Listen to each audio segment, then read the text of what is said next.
Boas noites dende as Lerias do Moucho a todos os ointes de Radio Valmiñor. Como cada luns en directo e dende as 9 ás 10 da noite os tres membros do IEN, Carlos Meisomes, ha recuperado da súa gripe que lle puide estar con nós a pasada semana. Boas noites, Carlos. Hola, boas noites.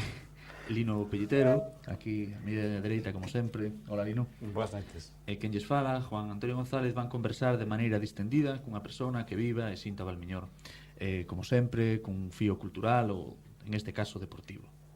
Este luns 16 de outubro temos de novo nas Lerias do Moucho a unha persona vinculada co deporte. Se o recordan, fai algunhas semanas estivo entre nós Cristina Fernández Piñeiro, árbitro internacional de balonmán e que dirixiu o pasado xoves o 12 de outubro a final da Supercopa de España. Non sei se mirachedes, é moi ben, por certo. Sí, supoñemos que sí, como sempre. Ose vai nos acompañar quizás o mellor exponente do chamado Deporte Rei no Valmiñor. Antes que el hubo outros, estuvo Hermida, estuvo Nolete, Alvarito. Despois viñeron outros máis novos, como Gustavo, que tamén era de Gondomar, como Fernando, ou como Otero, que aínda está xogando no Betis. Sesa, a época que sesa, o fútbol significa na sociedade do século XX algo máis que un deporte. E por moitos cambios que vayan surdindo, incluídos os nomes dos xogadores, mantén aquel espírito, aquela tradición de principios do século XX. E que a práctica do fútbol ten máis de 100 anos, e, sen embargo, os guardametas seguen levando guantes, as porterías seguen tendo redes, os árbitros seguen vestindo, en xeral, porque ahora xa non tanto, de negro. Antes de comenzar o encontro, os nervios siguen no vestuario, colócanse entre os ruidos das botas de tacos, entre o cheiro de linimento, ou as consignas e xestos supersticiosos da maioría dos xogadores. Dende que o fútbol é fútbol, moitos se vestiron sempre polo mesmo lado, moitos pasearon sen atar as medias, outros desestimaron un xersei amarelo, outros presináronse 4 veces antes de sair ao campo ou sentiron angustia ao esquecer a súa mascota na bolsa de equipaxe. Dende que o fútbol é fútbol, o impagable momento de ascender as escaleiras que conducen ao terreo de xogo resultou igual de máxico, inenarrable para o que viviu e dificilmente comprensible para quen non tivo a fortuna de facelo. O gol segue sendo o fin derradeiro e primordial e a justificación de todos os esforzos. Os seus campos son de herba, os balóns manteñen seu peso estable e as dimensións, aínda que chova, os postes xa son de aluminio, as botas teñen unha perfección que antes non tiñan. Sin embargo, aquel deporte que chegou a Galicia por mar dende as Illas Británicas sigue movendo multitudes. O maior representante deste deporte en Galicia sempre foi o Celta, esperando que non escoiten isto moitos deportivistas, e o mellor dos representantes milloranos neste equipo foi que nos acompaña esta noite nas Lerias do Moucho. Un xogador coñecido, según decían en un xornal, en diminutivo polo seu pouco peso e polo cariño que lle tiñan os aficionados, xa que defendía as cores celestes como a ninguén. Foi un dianteiro cunha grandísima habilidade na área enemiga. Disparaba gol dende calquer posición ao mesmo tempo que duraba nun palmo de terreo. Bueno, despois desta longa introducción non tan habitual, damos a benvida nas Lerias do Moucho o máximo goleador na historia do Celta, con 107 goles durante 11 temporadas desde 1944 a 1955.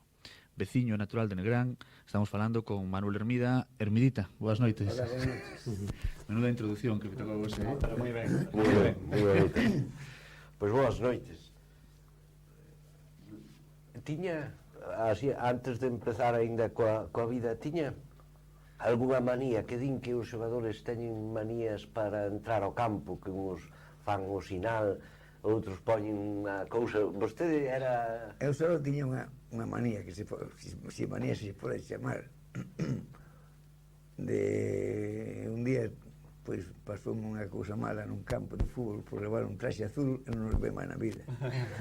A cor azul non a puxo máis. No, a cor azul non a puxo máis. Lesionouse. Lesionouse aquel día. No, foi un día malo, deses que hai malos, que non sei por qué. Entonces, eu achaquei que fora outro traxe. Sí, non sei que entrenador hai que leva sempre o mismo traxe, ou levaba, pero que sempre o mismo durante toda a carreira, sempre o mismo porque lle salira ben un día. Pois o máximo goleador do Celta, Manuel Hermida, naceu en Gondomar. Sí, naceu en Gondomar, en 1925. 94. 94. Exactamente. Xa hai anos. Fixen agora 76 anos. 76 anos. E como xogaba ao fútbol un neno en Gondomar nos anos 24? Bueno, nos anos 30, nos primeiros anos 30. Pois, prácticamente xogábase con balóns de trapo, que se chamaban. Con balóns de trapo. E como eran? pois nunhas medias que se roubaban na casa as nais e tal, enchíanse de paperas ou de trapos ou de... Serrín tamén.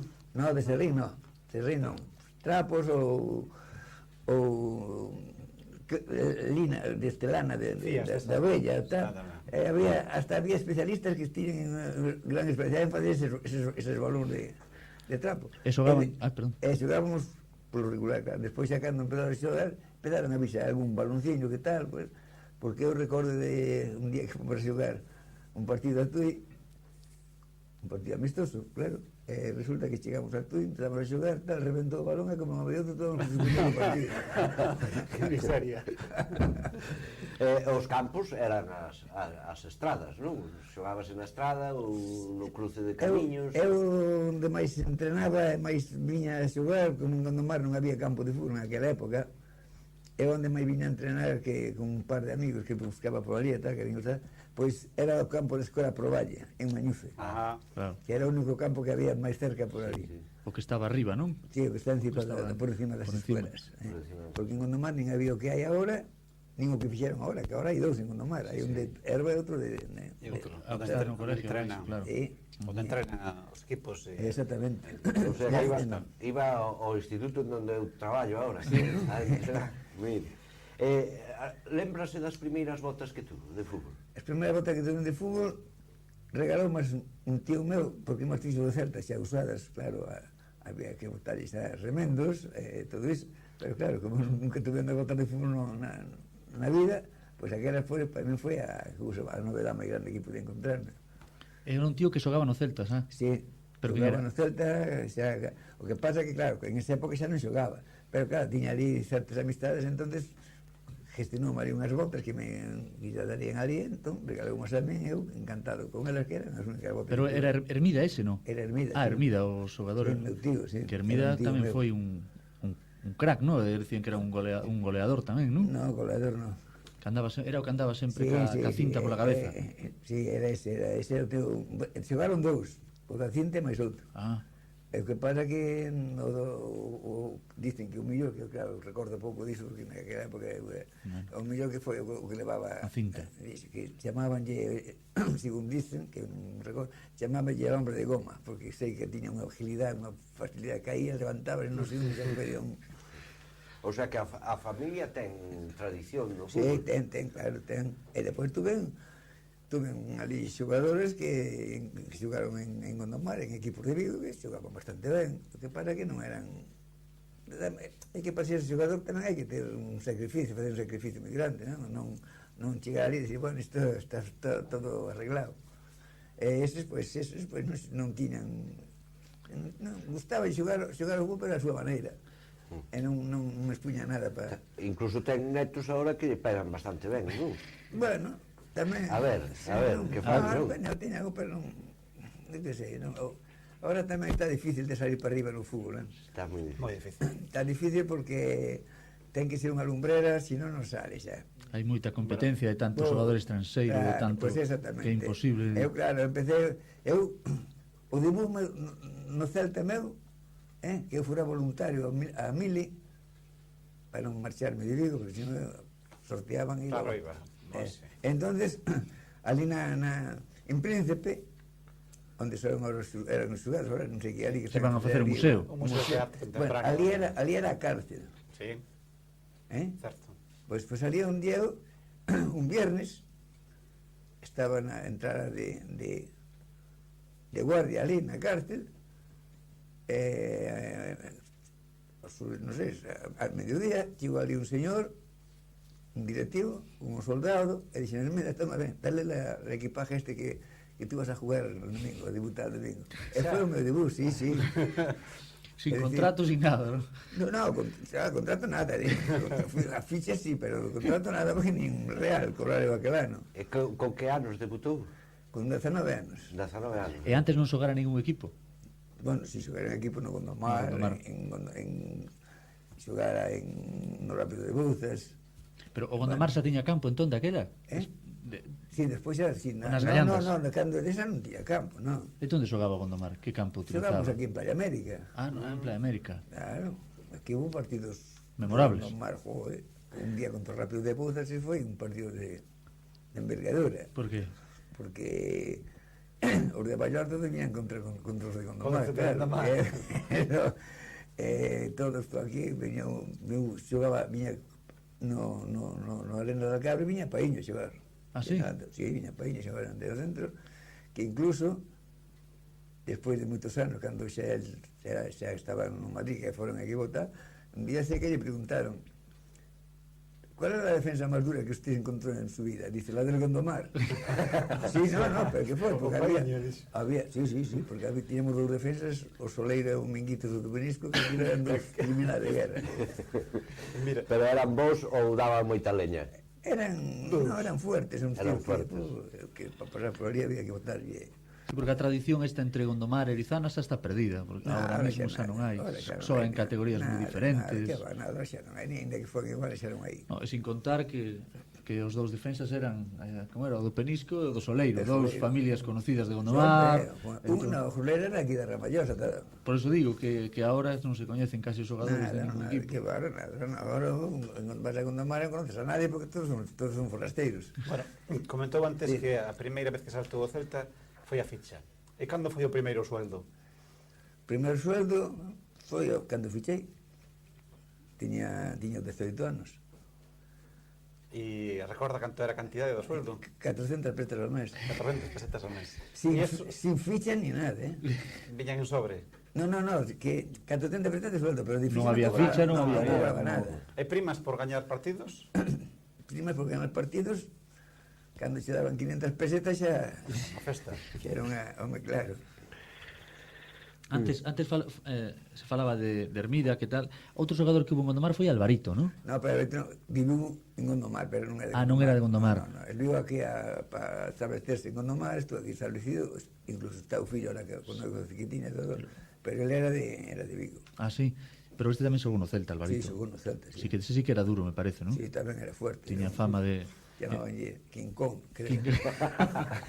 E Nolete. Nolete, bueno, non sei se que era de Gondomar. Sí, un pouco máis bello, pero... Nolete xa era de Gondomar. Non coincidiron ustedes e Nolete non coincidiron na mesma época, non? Non. Eu estaba fixado no Celta, pero non chegaba. Non chegaba. Na época, máis ou menos no ano que marchou el no anterior, foi cando empecé a Por Nolete, polo menos físicamente, sí que debía ser era un fuerte, tanque. Era fuerte, era un hombre fuerte, recordo de corpulento. E usted seguía vivindo en Gondomar aínda que estaba xogando no Celta? Sí, eu vim pinto E para sempre. os entrenamentos e para os partidos, como se desplazaba hasta Vigo? Na tranvía. Na tranvía, non? Claro. Como ahora no Ferrari. Hasta o ano 52, non sei, 51, que comprei unha Guzzi, Na moto. unha moto Guzzi para ir, e tiña que ir na Guzzi, Bueno, era o único medio que había. Que con mirar a Caguzzi salindo de Gondomar era como si o ídolo aí, non? Na moto, camiño de Vigo. Sí, pero era o E único tiñen medio. moitos entrenamentos durante a semana, había Pois para preparar tiñamos- os partidos. Nós, por exemplo, se xogábamos o domingo en Balaídos, o martes, miércoles e jueves, 3 días. 3 días tínhamos entrenamento.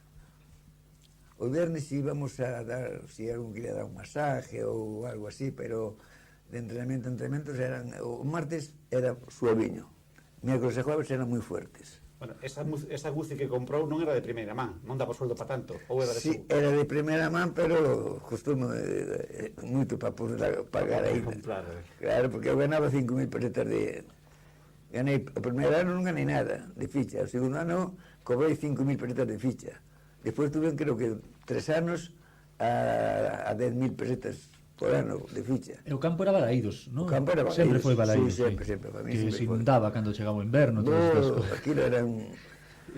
Porque Hubo cada historia. Un día xogamos un partido, eu non me recordo se me pega que foi contra o Sevilla. Entón, nós comíanos xogar o partido, porque pero claro, o campo estaba tan mal que dicían que iban a suspender. Entonces, eu non sei quen era o alcalde naquel en Vigo, non me acordo o nome, que mandou a brigada que tiña de bombeiros, do ayuntamiento pola beira do río a cortar torróns así, pastas de torróns, como se fueran pastas de chocolate, no camión traía. Entón puñanas pom por riba do outro césped. Por encima da...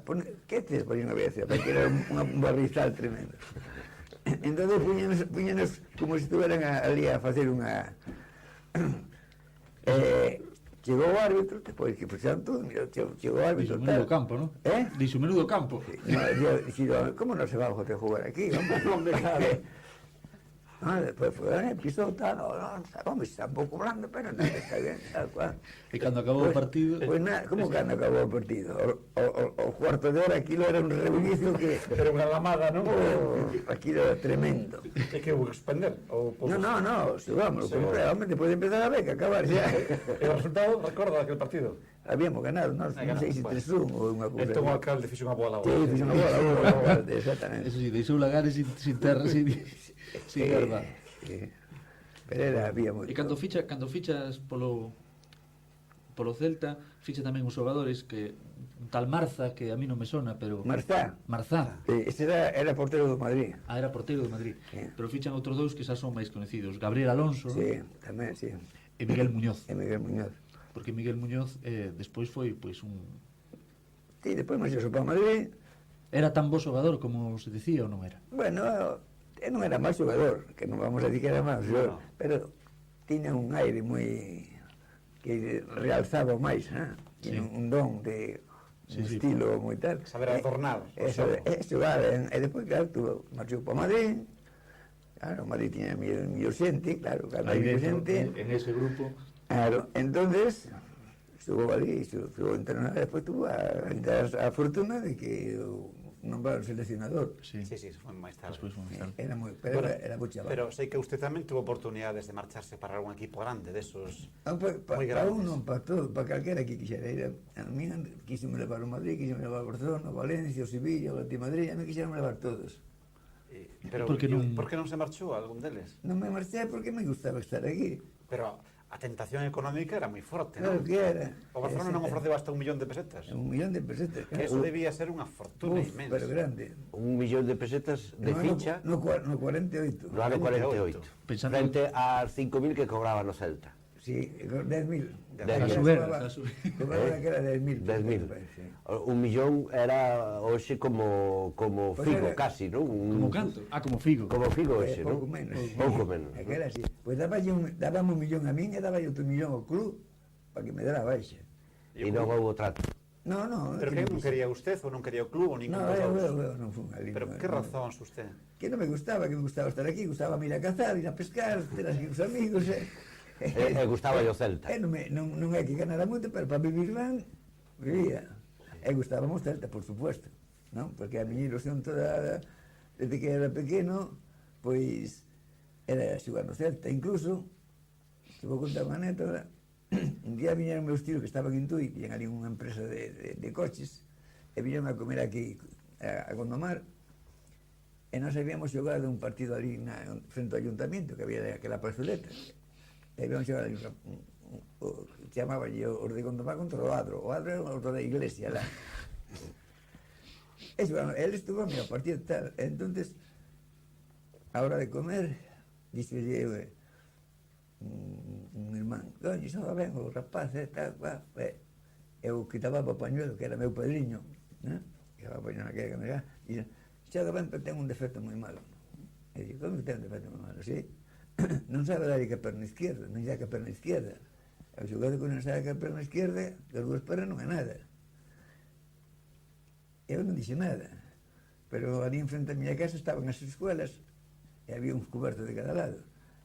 Eu de todo o tempo que tiña libre, despois de ir á escuela, todo iso, estaba solo contra a pared, contra a A izquierda. entrenar para na esquerda, non? Sí, claro, despois, un caso curioso, que aos 17, 18 anos fun a probar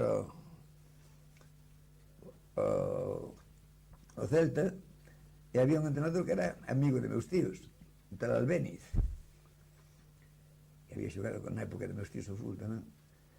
Estuvimos ali, fixemos gimnasia e tal, despois digo, bueno, ven para aquí, mira, vamos a tirar un pouco a gol, tal. Puxeme dos extremos e un porteiro.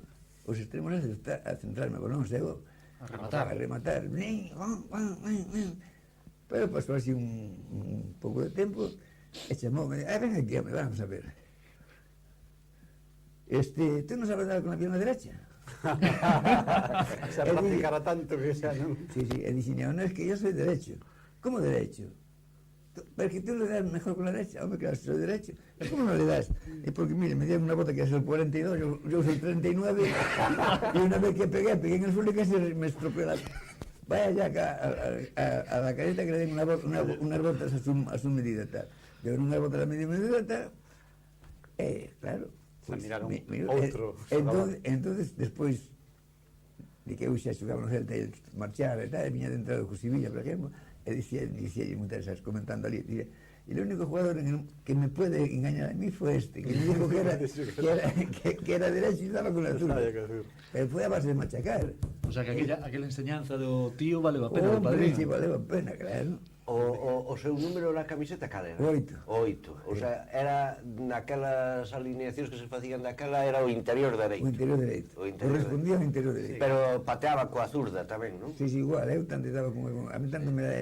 A balón parado quizá lle daba miro cada dereita, é dicir, con máis precisión. Pero a balón rodando tanto me daba que me ia para a dereita como para a izquierda.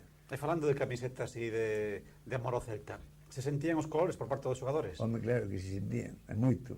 Hai diferencia. E a máis a mí unha cousa, que nós non ganábamos casi nada, e cando había que exigir que había que facer un esfuerzo, os primeiros que viñan eran os gallegos. Os directivos, hai que echarle o resto que tal, que estábamos mal, vamos mal, tal, cual. E claro, e lo echábamos. Os directivos tamén lle tiñan amor ao Celta ou, bueno, ou é así unha cousa para sacar No, negocio? tamén, bueno, algo de negocio habría, algunha cousa tamén hubo, non? Pero porque o fútbol xa empezaba a dar diñeiro, verdad? Xa se miraba que Bueno, era algo era que que- atraía Por lo menos xente. fama sí que había, xa movía en estes momentos, sí que era un acontecimento social importante. O fútbol xa era un espectáculo sí, de masas. sí, bueno, pero de pouca división de diñeiro. Claro, Decir, pouco diñeiro. O que pasa é que, claro, eu, por exemplo, tiño un negocio, e se son directivo do Celta, o mellor desplázame a un sitio outro, Sí, pois pode facer relacións, intercambiar, facer... Exactamente, que era o que tiña. Pouco diñeiro, pero antes falábamos dunha ficha de 1 millón de pesetas que... Bueno, hombre, claro, se me hubiera marchado, sí, iso de... ben parvo, mira, un día encontré un amigo meu, que é veterinario, e que de Gondomarto, de casualidad, encontrei en León. Baixamos, paramos ali a tomar un café, no sé que, topé un día tal.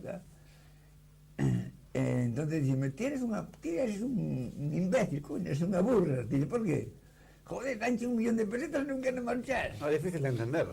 É No mundo de hoxe sí, porque... No mundo de hoxe sí, É non? difícil, sí. A calquera xogador da canteira que destaca no Celta, bueno, témolo aí en Micho Salgado, non? Tan pronto lle puxeron os diñeiros encima. Mira, a min unha proposta que me fixe un equipo que foi o Valencia, que non lle fan, que é moi difícil que vai. O Valencia intentou tamén levarnos lá, pero claro, nada. Entonces mandou un emisario a estar comigo, que vi un día, ofreció un tremendo, estuvo comigo, coño, a convencerme, obviamente para Valencia, que allí te pagan bien, e tal, cual, tal, y eso, no, de momento no, mira, te hacemos una proposición. Dije yo, no, ¿qué va a dejar? No, te voy a decir lo que te hacemos, mira. Te hacemos lo siguiente. Tú fiches,